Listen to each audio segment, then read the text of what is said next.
Hello, and welcome to Catholic Elementary School Success, Governance Lessons from a Qualitative Study for the Advisory Boards in the Archdiocese of Baltimore.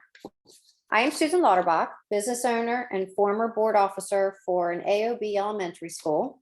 We are here with Dr. Chris Currens, author of the study. Chris is an executive coach with NIST and a former board chair for an AOB school. Chris. Yes. Sorry. Yeah, thank you, Susan. I appreciate the introduction. Let's begin with why you chose to study the governance of 5 AOB schools. So it's interesting, and Susan, as you know, you and I served together on a board, so we've had some of the same experiences. It kind of was a confluence of things. I was in a doctoral program, became very interested in nonprofit board work and governance issues. I'm a lifelong Catholic. We were on the board together, and it just seemed there was this kind of interesting fit between nonprofit board work and then boards of Catholic elementary schools, and it just seemed like an area that just seemed to draw me to it. So, based on your experience and the data gathered from your study, what findings do you think should be highlighted? Yeah, I had a really interesting time with this project, Susan. And I will say one thing, and I want to preface by saying how unbelievably hard people in the schools and the boards I spoke to, how hard they work, and they have the best interest of the children and the families at heart. Nothing I found was really out of the ordinary, but I think it's interesting to kind of highlight, as you say. And I want to particular shout out to the people that participate in my study. They were very generous. So I want to make sure that I give them their proper due. We found a few things. And I focused on advisory boards. As you know, there's other types of boards. There's consultative boards and boards of limited jurisdiction in the Catholic school model. And basically, it's just different levels of authority.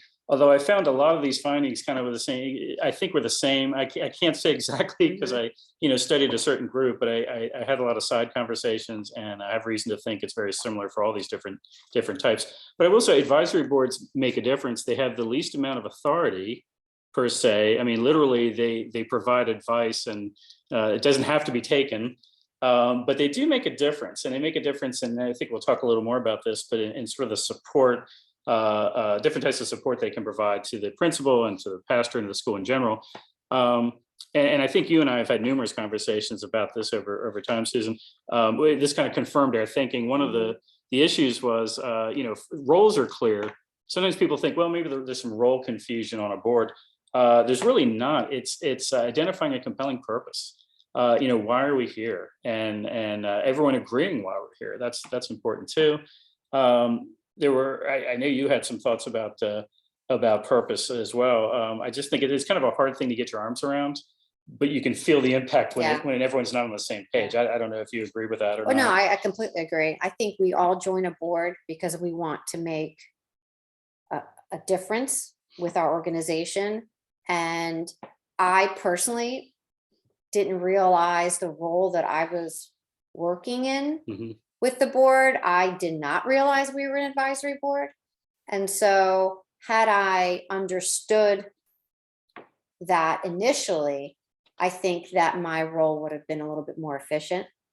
And I would understand basically my lane.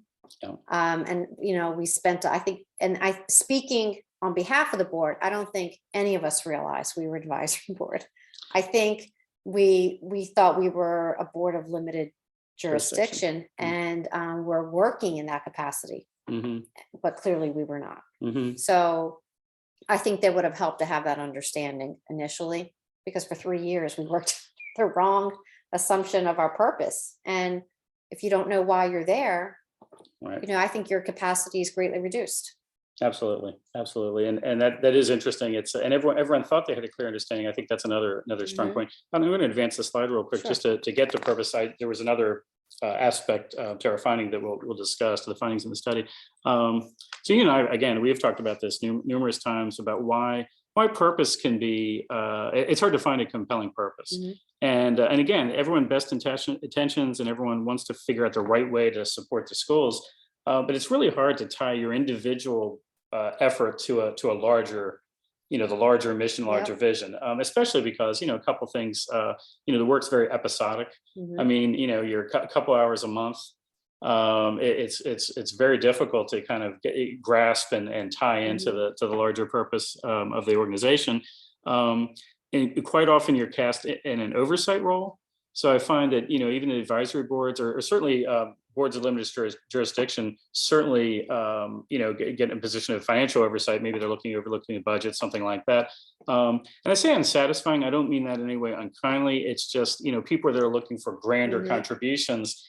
Those kind of responsibilities are absolutely critical. Mhm. But can you find something else, to kind of give you that Mhm. that motivation when you're working in this area?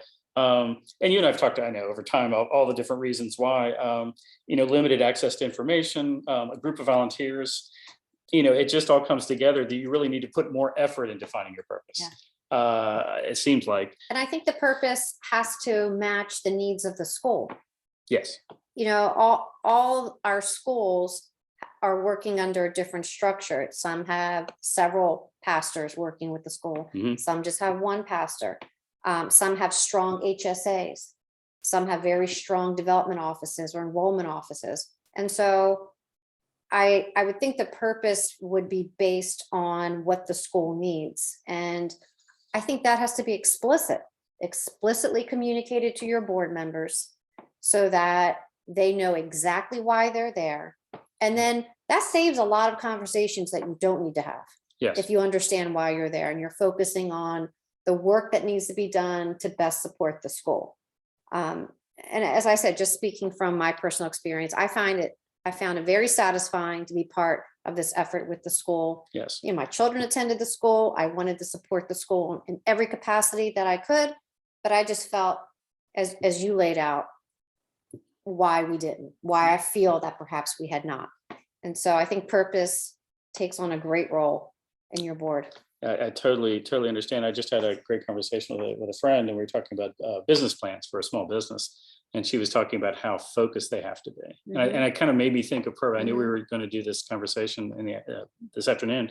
You're right. It helps you make decisions. If your purpose is too broad, there's too many options, too many. The more focused you are, I think the more effective you can be, as you said. It's kind of interesting. So at the bottom of this slide, I think, you and I both thought, if we had in a dream world, we had exactly what we wanted in a board situation. I feel like there would be a lot of lively, dynamic conversations. And we'll talk a little bit more about what those might look like. Stimulating vision and mission for the organization. Yes, that's something I think that conversations could help drive. If you can have those great open conversations. So I totally think that's an important aspect. Opportunities for board members to develop new skills and leadership approaches. Learning is a great draw for good board members. You have to have good. I think we'll talk a little bit about open mindset, growth mindset. People that are open to the idea of growing and developing.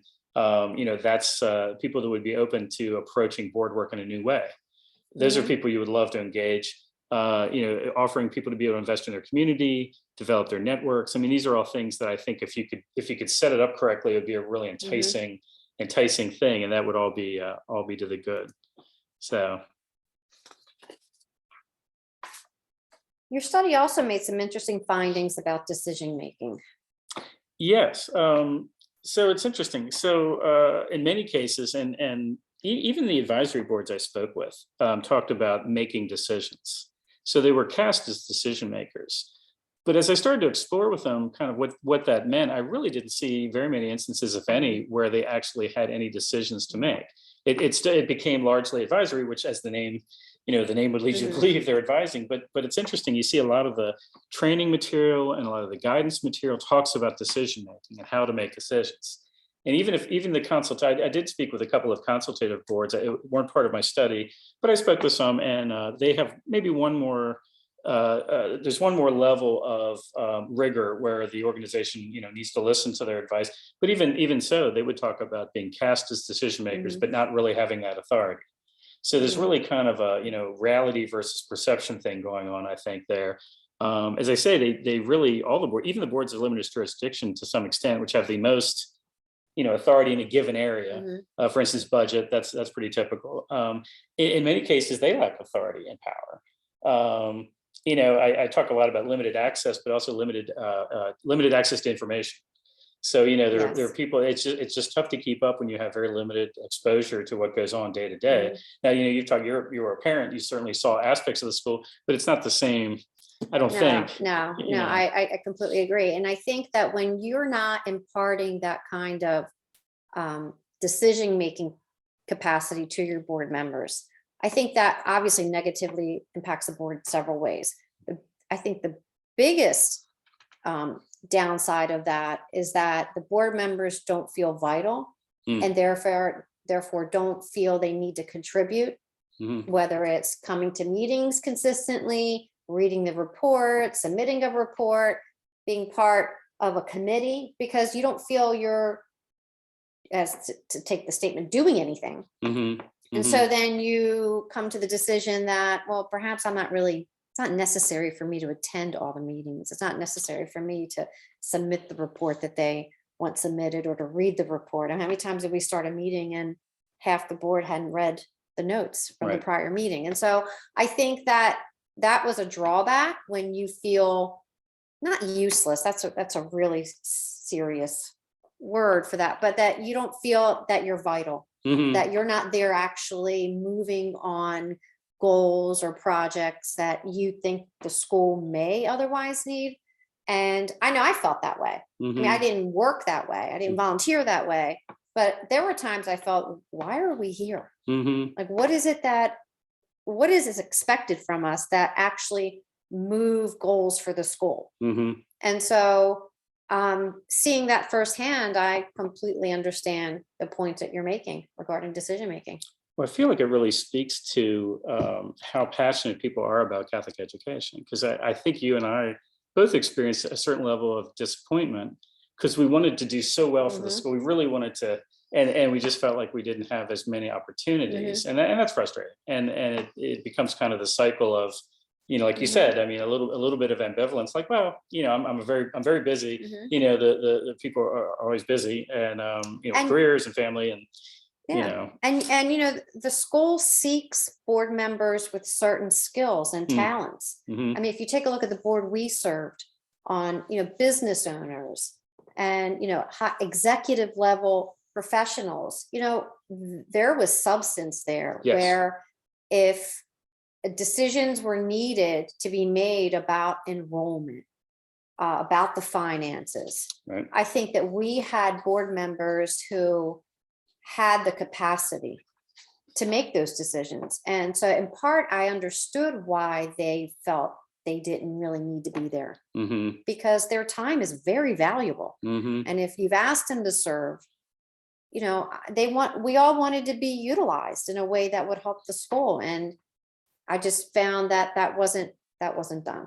That ties to your purpose argument. Hmm. If you could really define the purpose appropriately, you I think, find a way to leverage Hmm. these folks and their talents and Absolutely. their Because you know professional what, these skills. board members, a lot of them, if knowing that it was advisory, Mhm. maybe wouldn't have joined. Well, that's interesting. And knowing the different, you and I've talked before about knowing the difference between the different types. And well, honestly, if we had polled, we even I've talked about this before. Also, if we had polled everyone on our committee to find what type of board they were, do you think we would have gotten the same answer from everyone? Absolutely not. I don't think I so remember either. that meeting, Yeah, we had a consultant come in asking us, and the principal yeah, gave a response. Several of us gave a response, and the consultant gave a response, and they were all different. yep. And So I mean, so, yeah, that was eye opening. That, very much so, you very know, much so, because you have to. I mean, it have to have purpose. You have to at least be mhm, on the same page to start, and then have those discussions. absolutely. So I think we have a couple. We talked about a couple things. These are, again, this is sort of Susan, you're on my wish list. What would things look like if we, if Yeah. what would be worth discussing? Hmm. Distributed power. I mean, power comes through the principals, obviously, the Hmm. pastors, especially. My study was mostly parochial schools. What would distribution of power look like? Sometimes that could be, uncomfortable. Sometimes it wouldn't make sense for the school. But in some ways, I think, there ought to be some ways to explore maybe limited areas, which is kind of what you get at with border limited jurisdiction. But I still not sure that Hmm. you kind of get to the point, the purpose there, or if Hmm. there's real authority or decision making. It isn't maybe right for every school, but it's certainly something to look into. The generative mode I'll address in just a second. Dynamic conversations, I think that's a shared bullet we had with purpose and decision making. To me, it all kind of begins and ends with good conversations. And Susan and I will certainly talk about what we think is a reasonable approach to maybe have discussions, more dynamic discussions. And the emphasis on participation and action. I can't remember the number of times we talked about, well, if you don't have authority, but sometimes lack of authority, do something. So, and I think part of the model we're going to discuss a little bit is maybe move people toward participating in action. If I can go back real quickly to the generative mode of governance. So this is kind of a favorite of mine. So if you think in terms of the three modes of governance, and there are three, there's some theory out there about three modes of governance. You can have fiduciary, strategic, and generative, and they kind of move along a spectrum. Fiduciary is think in terms of protecting tangible assets. I think every board understands that that's, you always have a property committee or property and plan committee, but I mean, you're generally make sure that the school is safe, you're protecting physical assets. So that makes sense. I think that absolutely a duty of every board, and that will always be a duty of a board. Strategic, I think, makes sense too. I mean, how many boards we talked to, like, they're working on their strategic plan, and we've worked on a strategic plan. And I always looked at that in terms of like aligning everything you are, strengths, weaknesses, whatever, with opportunities to maximize the organization. So I always think in terms of like enrollment or development, how are we matching external opportunities to do best for the school? Generative is kind of that next step. It's like, it's I think where the real value lies. And I'm not saying you have to have fiduciary conversations, you have to have strategic conversations, but some portion of a board's work should be in the generative thinking mode. And that's where I think you're kind of wrestling with strategy and policy and problem solving, but it's, what are you paying attention to? Before you put pen to paper for a strategic plan, what do we care about? What should we be paying attention to? And then what does that mean? And then what do we do about it?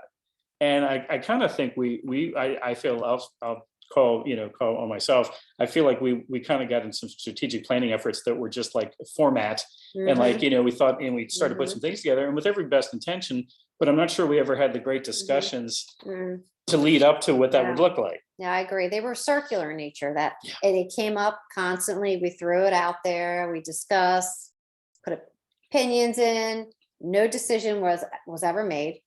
Yes. I mean, I think about the strategic plan.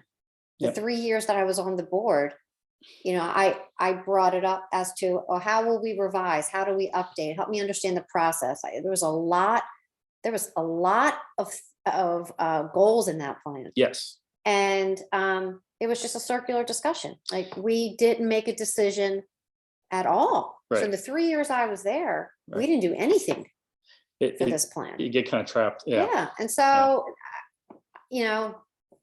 understanding that discussions shouldn't work that way in order for you to have results is important. And, I think when we realized that we were in a setting where we really weren't going to make any decisions, that towards the end, we all, bowed out a little and said, okay, well, I guess they'll decide in the future how to move on with us. If the strategic plan could be kind of a motivator, like something that drives you, which I get, ideally you kind of divide the aspects of the plan over your meetings, and you kind of check in on all this.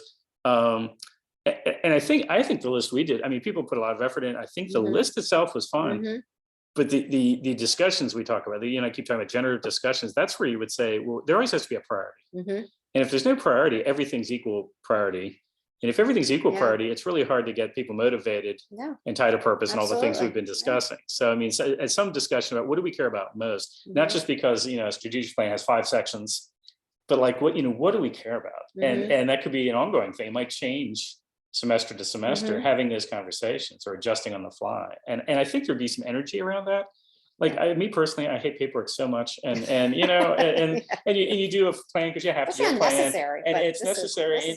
And there were some conversations around it that were good, but I think they came after the fact. We kind of drafted something. My recollection, correct me if I'm wrong, I feel like we drafted a few things and talked about them, as versus had a conversation like, before we get anywhere, what should this look like? Mhm. Or why are we doing it? Or, Yeah. I think there's room for all kinds of conversations. So, Well, because I was under the assumption that the strategic plan was what we were working on, like that's what was guiding right. our board member journey. Yes. And this is what the school wanted to achieve, and we were instruments in helping that to happen. And I didn't see that.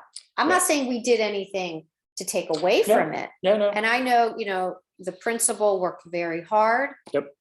Ran the business of the school very well. There were issues, Mhm. and we just wanted to be part of the problem solving. And I just felt that we just weren't. Yes. And I think everyone just wanted to be an instrument in the success of the school. We wanted to help. I was very invested. I had children there. Yes. And so I think that participation and action are directly aligned to understanding your purpose, Mhm. and needs to be made very clear. Yeah, totally agree. Totally agree. So this has been sort of our wind up to, the couple issues you found in my study, and that Susan and I have been talking about for years. So I don't know if it's a solution or not, but I mean, one of the approaches, a way of looking at things, and Mhm. coaching is kind of where we're landing. So what did you, how did coaching become part of the study? And why do you think that it can play a crucial part in the effectiveness of the board? Well, it's interesting. If anyone thinks coming up with a topic for a dissertation is a linear process, it is not. So actually, I'm an executive coach, and I love coaching. I really enjoy it, and I started off with that as a topic. And for whatever reason, and someone said this would be true, sometimes you pick something you love as a topic, and it's hard to get energy around it. And that seems really, counterintuitive, but it really kind of was true for me. And I had done some work, and I had wrote up some things, and I had some stuff to the side, but it ended up not being what I focused on.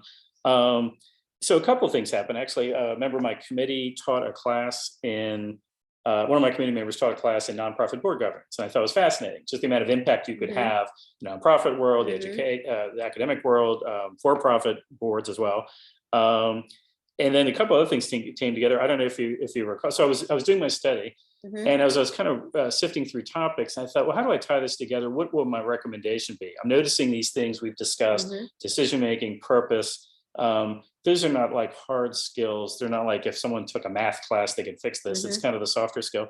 And I don't know if you remember this, and I'm sure, I hope I thanked you appropriately. You put me in touch with a friend of yours who was a head of a Catholic high school board. Yes. And that conversation really was interesting, because he talked at length about how he and his board were coaches for the principal. Mhm. And I hadn't thought of the word before in that context. And I kept thinking about it. I thought, that's interesting. So I went back to my transcript. So a large part of what I had done in the research was interview folks, and interview principals, interview board chairs. And there's certain words that to me denote coaching, a coaching Mhm. thinking process or whatever, and anything around goal setting, or active listening, or asking powerful questions or generative questions, moving into action, accountability, all these kinds of things. And I started to search through the transcript, and I saw all these common words that the principals and board chairs would talk about. And I thought, well, they're talking about coaching. I mean, however they word it, Yes. and whatever they're talking Yeah. about, the most supportive and the most successful interactions seem to have those words surrounding them. Mhm. And I thought, well, that's interesting. So anyway, long story short, that's how I kind of started thinking, well, maybe being a little intentional about coaching around the boards would be a way to go. So that's kind of how I got to it. So Um, and if you needed to provide a school board with pointers on how to implement coaching, let's say you're just addressing the school itself, not the larger organization, what would you emphasize for the board members to to enable this coaching climate? right.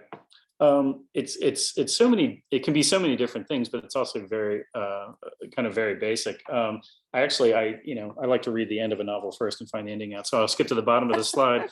To me, that the takeaway is at the bottom. In short, a compelling purpose and improved decision making begin and end with better conversations. I think better conversations are the key to all of this. Now, why is a coaching culture or coaching skills? Why do those kind of unlock those conversations? It's the nature of coaching. It starts with listening, but to be a really good active listener, that's a skill, and people aren't necessarily comfortable doing it, and you can practice it and get better at it. That's a growth mindset. Asking powerful questions, generative questions, not yes or no questions, but questions that really make you think. I've seen people just leveled by a great, powerful question that just they went silent. They were processing it and they needed to get back to, it's a very powerful thing. Another aspect of coaching, and I think of coaching classically like two people in a relationship, but it can work in an organization. Trust. Trust is huge. So on a given board, can you make it a safe space to have a conversation? Can you probe with good questions and like really get each other kind of like, oh my gosh, didn't even think of that. What about this? And kind of get yourself down a whole path that you didn't think you'd be on before.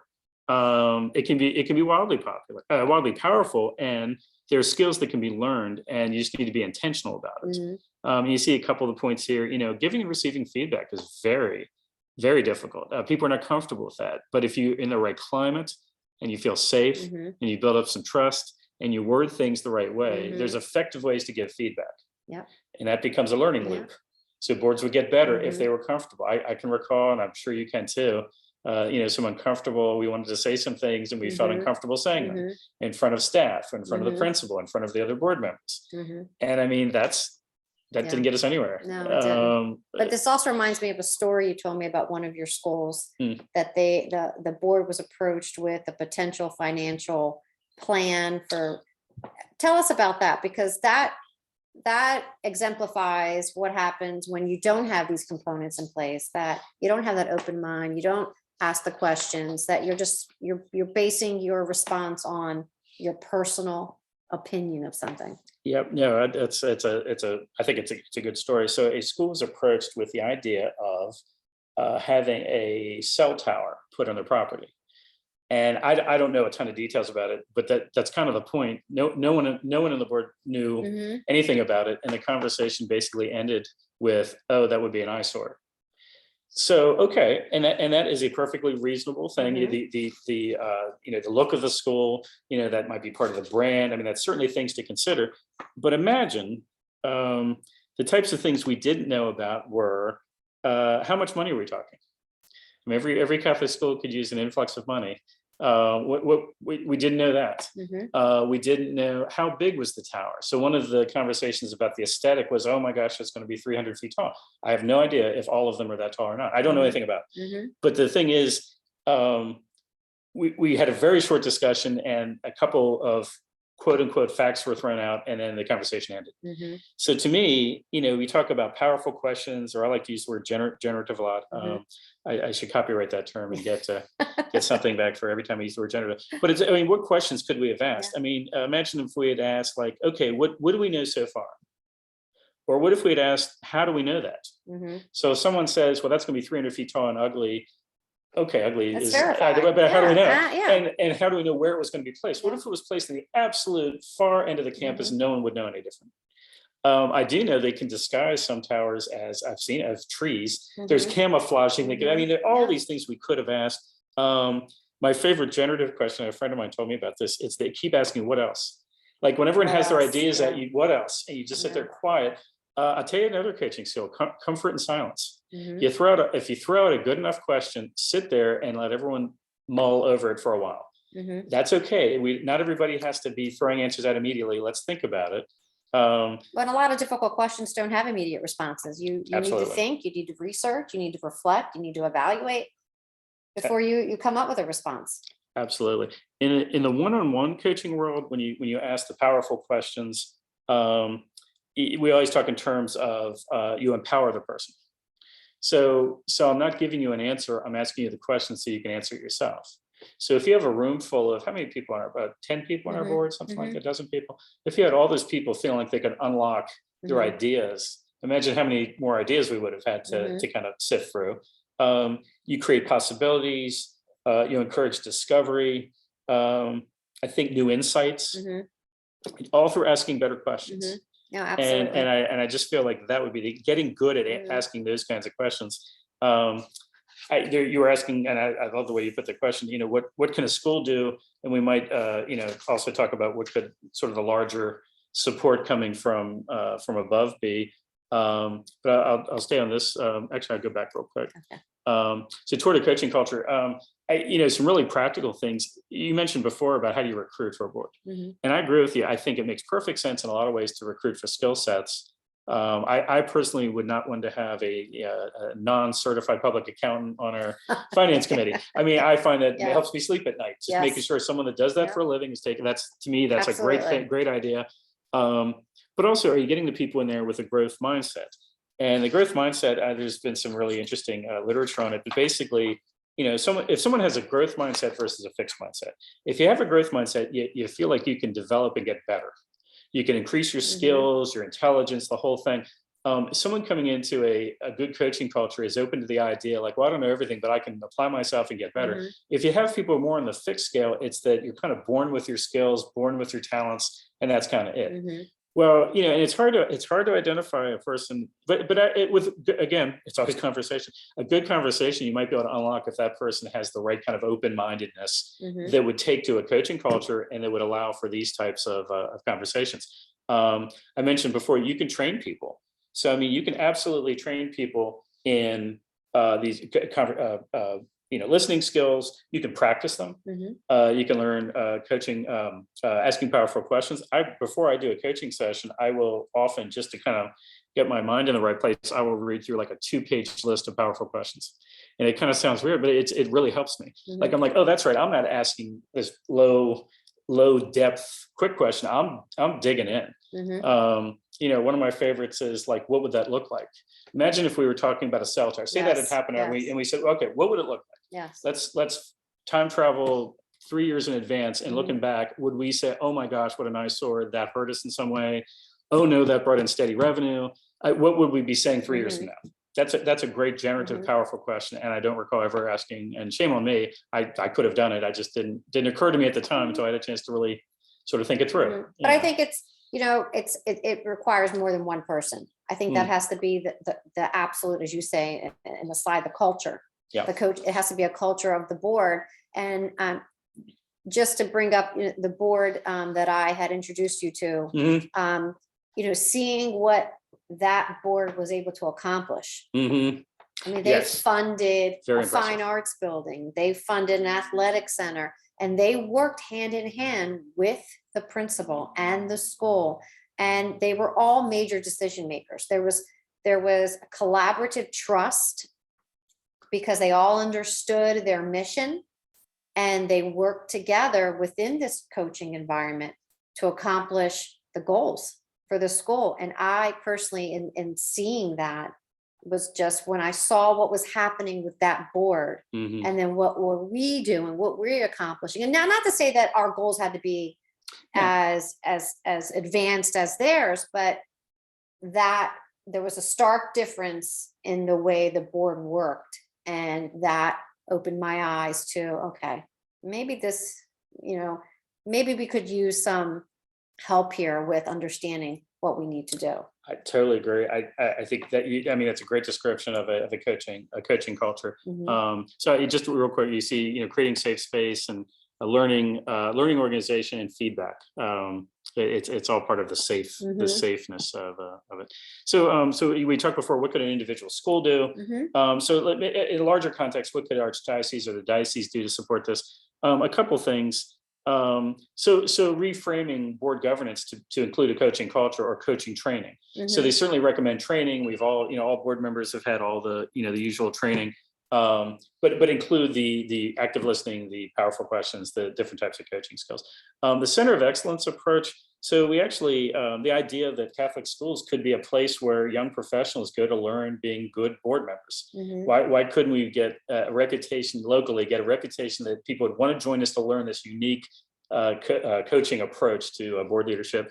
And then finally, promote networking among the school boards. We actually had a Western collaborative that got the principals and board chairs meeting separately, but a chance to kind of exchange ideas. I feel like if one school had success in coaching, they could spread the word to other groups. Absolutely. So setting up that network, it's always a good idea to talk with everyone, but I think those would be some bits of advice we could give to the powers that Excellent be. advice. Yep.